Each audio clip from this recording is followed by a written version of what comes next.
और हमारे भी एक दो मित्र संक्रमित हैं। वैसे तो पूरा मध्य प्रदेश ही हमारा मित्र है। हर भाई बहन जो कोरोना से पीड़ित होता है उसकी सेवा करके उसको स्वस्थ करना हमारी जवाबदारी है, और हम वो कर भी रहे हैं। लेकिन हम सुरक्षित रहें और बाकी को भी सुरक्षित रखें। इसलिए इस समय वर्चुअल कैबिनेट और वर्चुअल कार्यक्रम होने हैं।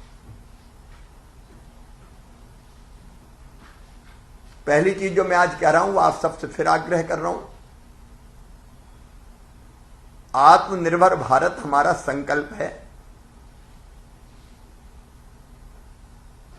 आत्मनिर्भर भारत के लिए आत्मनिर्भर मध्य प्रदेश, प्रधानमंत्री जी ने आह्वान किया आत्मनिर्भर भारत का, वो बनाने के लिए आत्मनिर्भर मध्य प्रदेश। उसके लिए 4 दिन की हमने वेबिनार की।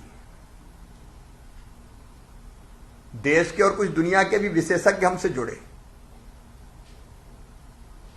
नीति आयोग ने हमको भरपूर सहयोग किया, और उसके माध्यम से जो चारों ग्रुप्स थे हमारे, अधोसंरचना, सुशासन, शिक्षा, स्वास्थ्य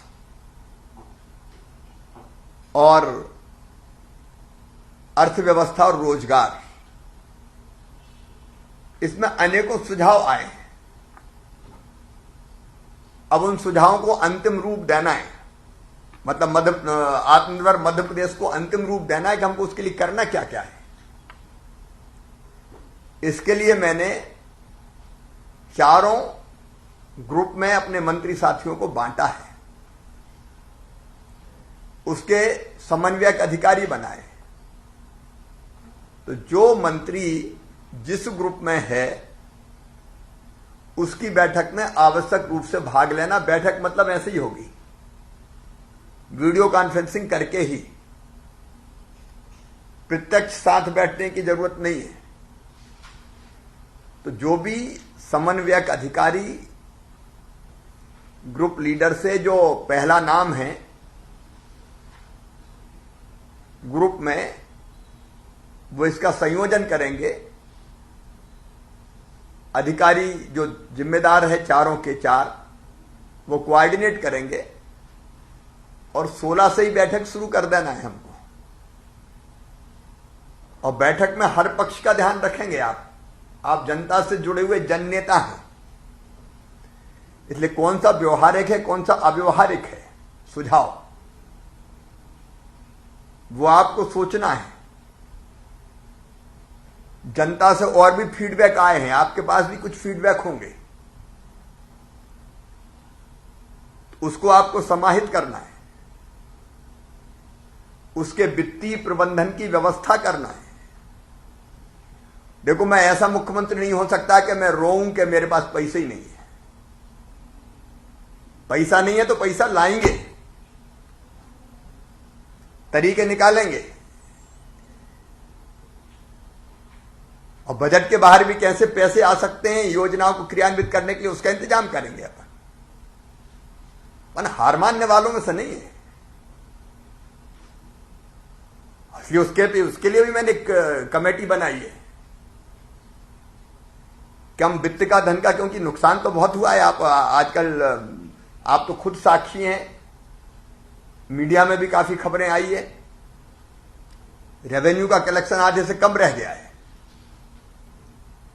इसलिए आर्थिक दिक्कत है, लेकिन हम उसके कारण बैठ जाएं कि हम क्या करें, पैसा नहीं है, ये नहीं हो सकता, किसी भी कीमत पर नहीं हो सकता।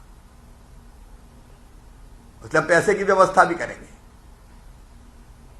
वो व्यवस्था कैसे होना है ये आपको भी सोचना है, मैं भी सोच रहा हूं, एक टीम भी हमने बनाई है। और उसके बाद 25 तारीख तक, 25 अगस्त तक आपको अपनी सिफारिशें मुझे सौंपना है। ये अफसर की जवाबदारी नहीं है, आपकी है, मंत्रियों की जवाबदारी।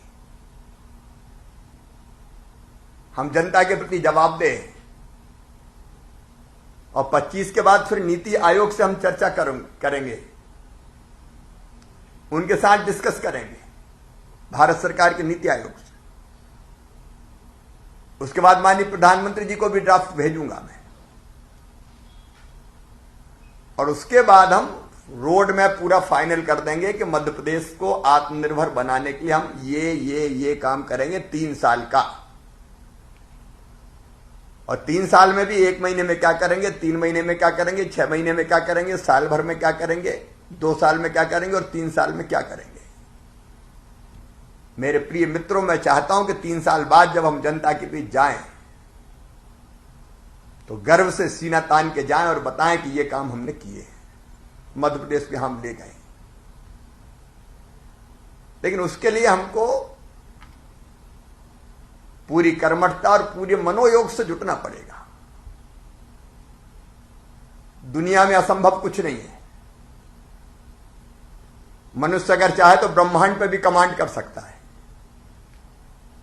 जरूरत है दृढ़ इच्छा शक्ति की। और इसलिए आप इस चिंतन में नीचे तक उतर जाएं, गहराई तक। अब मुझे तो बड़ी खुशी हुई जब मैं महिला बाल विकास की समीक्षा कर रहा था तो इमरती देवी बैठी हैं, विभाग की जो कठिनाइयां उनने बताई, उससे मुझे लगा कि वो गहराई तक विभाग में गई हैं। मैं नहीं पहले समझता था कि इतनी गहराई तक जाके मंत्री काम कर सकता है। अकेली इमरती देवी नहीं, आप सब सक्षम हैं। और मैं ये इसलिए कह रहा हूं कि आपको विभाग की गहराई में और ये जो रोड मैप बनना है उसकी गहराई में उतरना है, करना हमको है ना। मुझे पूरा विश्वास है कि 1 सितंबर तक हम सब रोड मैप को फाइनल कर देंगे और उसके बाद तेजी से हम आगे बढ़ेंगे। एक आपके विभाग की समीक्षा सोमवार मंगलवार बहुत जरूरी है, आप कर रहे होंगे, कई मंत्री कर रहे हैं, मुझे जानकारी मिलती है।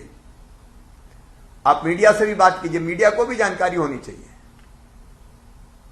जनसंपर्क विशेषकर देखे हर मंत्री के विभाग से जुड़ा हुआ जो जनसंपर्क अधिकारी है वो मंत्री जो गतिविधि और काम कर रहे हैं उसको जनता तक पहुंचाए मीडिया के माध्यम से। और आप भी बोलिए, बाइट दीजिए, क्योंकि इस समय हम प्रत्यक्ष रूप से नहीं जा पा रहे हैं। इसलिए हमको इन माध्यमों से अपनी बात जनता तक पहुंचानी पड़ेगी। फिर आपके विभाग से संबंधित योजनाएं, उनके कार्यक्रम करना है अपन को ऐसे ही वर्चुअल। मैं भी रोज कार्यक्रम करूंगा, कभी आदिवासियों को पट्टे बांटूंगा, तो कभी स्ट्रीट वेंडर को उनको लोन मिलेगा उसका बांटूंगा, कभी रोजगार सेतु से रोजगार मिला तो उसको बांटेंगे, मकान का पैसा खाते में डालना तो उसको डालेंगे। आखिर जनता से जीवंत संपर्क बनाने के यही माध्यम हमारे पास है इस समय। तो आप योजनाएं निकाल लीजिए, आपकी कौन कौन सी क्रियान्वित हो रही है जिसमें जनता को लाभान्वित करना है। यहां से अपन करेंगे, मैं भी आपके साथ रहूंगा, कुछ चीजें आप करें। मैंने लोकार्पण शिलान्यास की सूची बनाने का कहा है, आपके विभाग की आप भी निकाल लीजिए। कुछ अकेले आप करें वर्चुअल उसके माध्यम से, कुछ आप और मैं मिलकर करूंगा। क्योंकि इस समय लोकार्पण शिलान्यास योजनाओं की राशि खाते में डालना, उनका लाभ देना और फिर इसी माध्यम से जनता तक अपनी बात पहुंचाना, ये जरूरी है। इसलिए वो भी आप निकाल लीजिए कि आपके विभाग का कौन कौन सा काम, कौन कौन सी योजना का क्रियान्वयन, कहीं कुछ निर्माण होना तो वो कार्यक्रम करके करेंगे। कर रहे हैं, कुछ को और बेहतर करने की जरूरत है। एक भेंट के बारे में मैं कहना चाहता हूं कि वल्लभ भवन में जब आप बैठे तो एमएलए एमपी समय निर्धारित करके उनसे भेंट करें, लेकिन एक आग्रह मैं करने वाला हूं, आप भी करें। भीड़ इस समय वल्लभ भवन में लेके कोई साथी ना आए, जरूरी है सबके लिए। मैं भी यहां, हमारे साथी आए, विधायक साथी भी, कई मंत्री साथी भी, तो उनके साथ 25-25, 50-50 की भीड़ होती थी और उनके साथ हम फोटो भी खिंचवाते थे।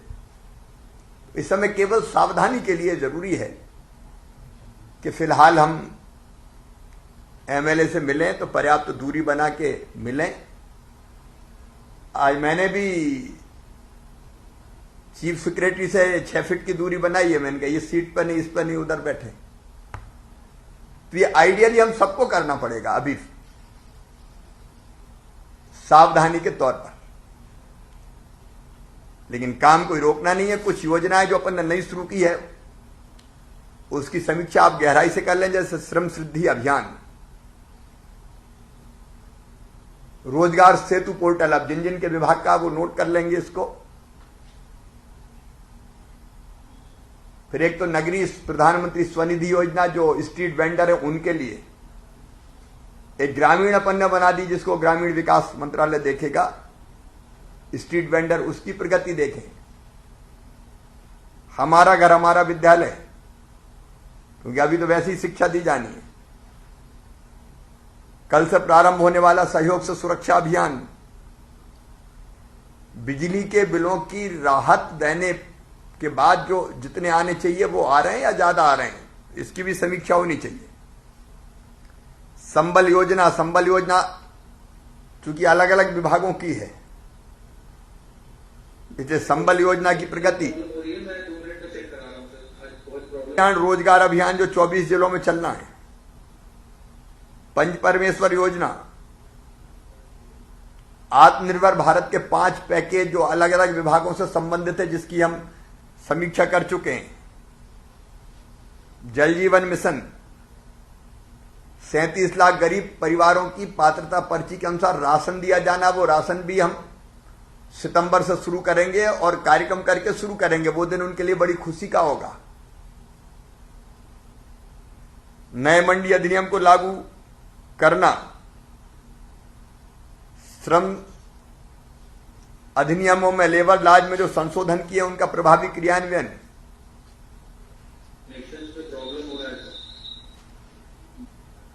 आबादी सर्वे, फिर वनाधिकार के पट्टे वो जल्दी से हमको देने का काम पूरा करना है। लोक सेवा प्रबंधन अधिनियम में जो डीम्ड सर्विस हमको देना है वो, महिला सेल्फ हेल्प ग्रुप को 4% पर लोन देना है। माफियाओं के खिलाफ बहुत प्रभावी कार्रवाई हुई है कई जगह, उनको नेस्त नाबूद और तबाह करना है। एक और अभियान शुरू करेंगे, खाने पीने की चीजों में जो मिलावट होती है, दूध से लेके बाकी सब उत्पादों में, उसके खिलाफ अभियान। फिर वन नेशन वन राशन के आधार पर सीडिंग का काम जो मैंने बताया, 36 लाख नए लोगों के नाम जुड़ना है। अपने अपने विभाग के उद्घाटन लोकार्पण के काम कौन कौन से हो सकते हैं, शिलान्यास के भी इसमें सम्मिलित है। और हर विभाग को योजनाओं का लाभ कार्यक्रम करके ही देना है। आपने देखा माननीय प्रधानमंत्री जी अभी उन्होंने किसान के खाते में पैसे डाले, कार्यक्रम करके डाले। जो भी काम कर रहे हैं वो कार्यक्रम करके कर रहे हैं, तो उसके कारण ठीक से प्रचार प्रसार होता है, लोगों तक बात पहुंचती है। तो ये अपने अपने हर एक विभाग को करना है। कल स्वतंत्रता दिवस है, उसकी एक दिन पहले ही शुभकामनाएं।